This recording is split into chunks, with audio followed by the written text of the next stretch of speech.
రాధే రాధే అందరికీ welcome back to my channel అలా మొదలైంది. ఈ రోజు వీడియో ఏంటో తెలుసా? టమాటో చట్నీ చేయబోతున్నాను. ఇది చాలా అంటే చాలా ఈజీ, చాలా డిలీషియస్ గా ఉంటుంది. నాకైతే అన్నంతో కలుపుకొని తింటే అబ్బా చాలా ఇష్టము. ఈ చట్నీ స్పెషాలిటీ ఏంటంటే ఇది మీరు ఓన్లీ చట్నీ లాగా కొంచెం తినే అవసరం లేదు. దీనికి మంచిగా మనం కర్రీ లాగా కొంచెం ఎక్కువ తిన్నా పర్వాలేదు. So let's get started. First అయితే ఇక్కడ నేను టమాటోస్ తీసుకున్నాను. ఇవి మంచిగా వాష్ చేసుకొని మంచిగా తుడిచి పెట్టుకుంటున్నాను. సో దట్ తడి అనేది ఉండదు. తడి ఉంటే చట్నీ త్వరగా పాడైపోతుంది. ఇప్పుడు దీన్ని మనము పీసెస్లో కట్ చేసుకున్నాము. ఇందులో ఇవి పైన ఏదైతే ఉంటుందో అది మొత్తం తీసేయాలి. సో దట్ చట్నీ ఎక్కువ డేస్ నిలువ ఉంటుంది. చిన్నగా పీసెస్ చాలా చిన్నగా అవసరం లేదు. ఇలా మీడియం సైజులో కట్ చేసుకుంటే సరిపోతుంది. సో అన్ని టమాటోస్ నేను ఇలానే కట్ చేసుకుంటున్నాను. ఇప్పుడు ఇవి ఆల్మోస్ట్ 750 grams ఆఫ్ టమాటోస్ ఉన్నాయి.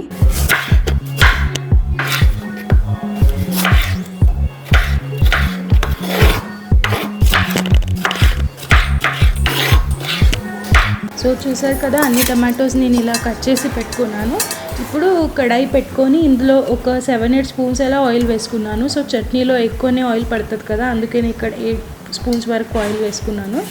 ఆయిల్ కొంచెం హీట్ అయ్యాక దీంట్లో ఇప్పుడు కట్ చేసుకున్న టమాటోస్ అన్నీ వేసి కొంచెం కలపాలి. నేను వేడి వేడి ఆయిల్ ఉంటే మంచిగా టమాటోస్ త్వరగా మగ్గుతాయి. ఇప్పుడు సాల్ట్ కారం ఏం వేసుకునే అవసరం లేదు. ముందైతే ప్లెయిన్గా ఇలా మూత పెట్టి మంచిగా ఒక 10 minutes మగ్గించుకున్నాక ఇలా కన్సిస్టెన్సీ వచ్చాక ఇప్పుడు మనం దీంట్లో సాల్ట్ ఇంకా కారం అవన్నీ వేసుకున్నాము. సో సాల్ట్ అయితే యాజ్ పర్ టేస్ట్. ఇక్కడ నేను 2 teaspoons ఆఫ్ సాల్ట్ వేసుకున్నా, కొంచెం పసుపు ఇంకా కారం. మేము కారం ఎక్కువనే తింటాము, ఇంకా చట్నీలో కారం కూడా ఎక్కువ పడుతుంది. నేను ఒక 4 spoons అలా కారం వేసుకున్నాను. ఇప్పుడు ఇది మళ్ళీ మంచిగా కలిపేసి మళ్ళీ ఇంకొంచెం సేపు మూత పెట్టుకోవాలి. సో ఈ కన్సిస్టెన్సీ వచ్చే వరకు కుక్ చేసుకుంటే ఇంకా మనం సిమ్ చేయొచ్చు గ్యాస్ అనేది.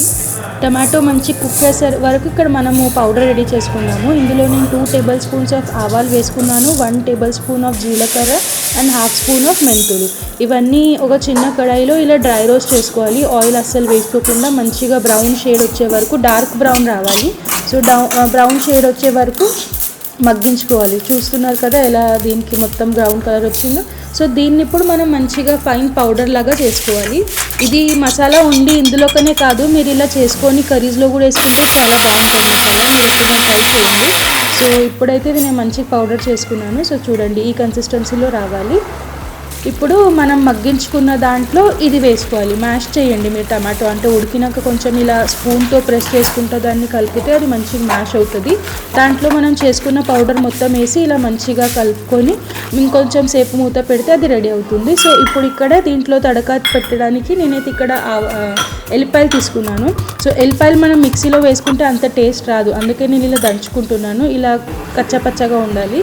సో దీన్ని కూడా ఇప్పుడు ఆయిల్ ఇంకొక 2 spoons ఆఫ్ ఆయిల్ తీసుకున్నాను.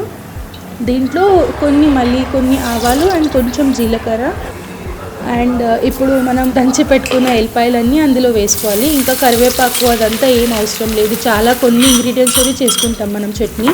సో దీంట్లో ఇప్పుడు ఇది మంచిగా గోల్డెన్ షేడ్లో రావాలి.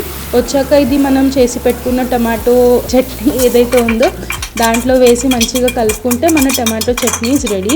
ఇది ఒక 15-20 days మంచిగా నిల్వ ఉంటుంది. మీరు ఫ్రిడ్జ్లో పెట్టుకుంటే అయితే అసలు వరి అవ్వాల్సిన అవసరం లేదు. సో చూసారా కొన్ని ఇంగ్రీడియంట్స్తో ఎంత మంచి చట్నీ రెడీ అయిందో.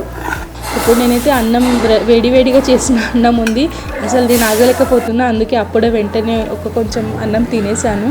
సో చూడండి ఇలా అన్నం. నేను నెయ్యి ఎక్కువ తినను, అందుకే నేను నెయ్యి వేసుకోలేదు. బట్ నెయ్యి వేసుకుంటే కూడా ఫుల్ టేస్టీ ఉంటుంది. ఇది ఓన్లీ అన్నంతోనే కాదు, చపాతీ దోశతో అయినా ఇది సూపర్గా ఉంటుంది. సో మీకు ఎలా అనిపించిందో నాకు కమెంట్ చేసి చెప్పండి. మీకు గనక నా వీడియోస్ నచ్చితే like, share and subscribe. And don't forget to leave your comments.